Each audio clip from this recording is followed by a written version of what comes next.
Vous êtes toujours dans le 64 minutes sur TV5 Monde, la chaîne francophone mondiale. Avant de revoir l'essentiel, les temps forts de l'émission, d'abord un point sur les derniers développements de l'actualité. Avec une situation toujours explosive en Ukraine, les dirigeants occidentaux menacent la Russie de nouvelles sanctions. Sur le terrain, les milices pro-russes occupent toujours plusieurs localités, notamment à Slaviansk, assiégées par l'armée ukrainienne. Slaviansk, où 7 observateurs de l'OSCE sont retenus par les insurgés. Regain de tension aussi au Proche-Orient. Après la réconciliation entre l'autorité palestinienne et le Hamas, Israël suspend le processus de paix. La réponse palestinienne est attendue dimanche. Et puis l'Église catholique se prépare pour le grand événement de ce dimanche 27 avril, la canonisation des papes Jean XXIII et Jean-Paul II.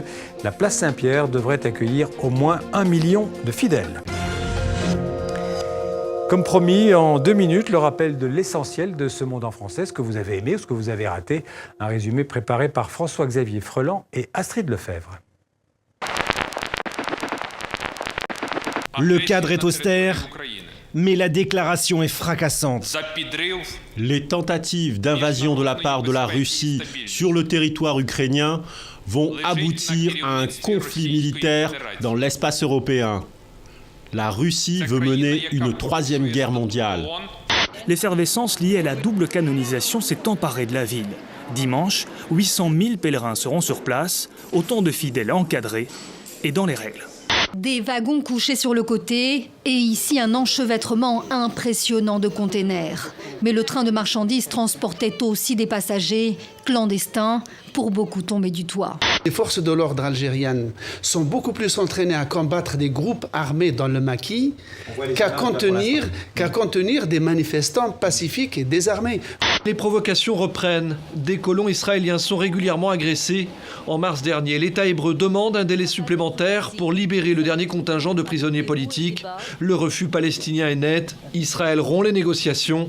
Ramallah relance le processus pour une reconnaissance internationale d'un État palestinien. On demande l'application du droit international qui est appliqué partout, sauf lorsqu'il s'agit de conflits israélo-palestiniens. Il y a 2 poids et 2 mesures, et le gouvernement israélien décide pour tout le monde. C'est vraiment dommage. La France veut garder Alstom. Le géant industriel serait convoité par l'américain General Electric. Mais Paris affirme ce matin que d'autres solutions sont à l'étude pour garder le groupe dans le giron français. Tous les partis eurosceptiques ne sont pas populistes. En revanche, ce qui est vrai, c'est que tous les partis populistes, aujourd'hui en Europe, sont eurosceptiques. Je suis un parti eurosceptique, mais je vais dire le mot de populisme. Si c'est l'expression du peuple, c'est pas gênant.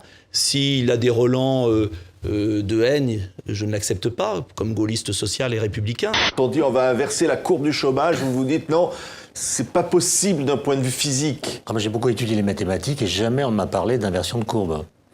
Une courbe ne peut pas être inversée. Une courbe, c'est l'intégralité de toute la forme qu'elle a et on ne peut pas l'inverser. Et donc, j'ai trouvé que c'était quand même un drôle de stratagème sémantique que de donner comme objectif à la France un but qui est mal défini.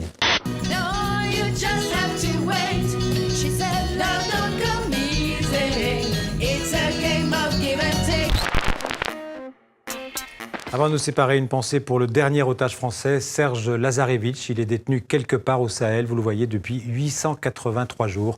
Nous ne l'oublions pas. Voilà, fin de ce 64 minutes. On se retrouve demain pour un nouveau Monde en français sur la chaîne francophone mondiale. Restez avec nous sur TV5 Monde. À demain.